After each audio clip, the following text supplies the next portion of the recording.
हमारी आपसे विनती है कि आप हमारे YouTube चैनल वतन समाचार को फ्री में सब्सक्राइब कीजिए और नोटिफिकेशन बेल पर प्रेस करके पाइए सबसे पहले अपडेट। कि यही वक्त है कि जो लोग सेक्युलरिज्म के अंदर यकीन रखते हैं उनको अपनी आवाज़ को पूरा गला फाड़ के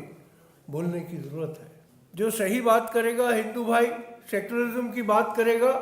या तो वह एंटी नेशनल होगा या नेक्सलाइट होगा। तो मैं समझता हूँ कि ऐसे दौर में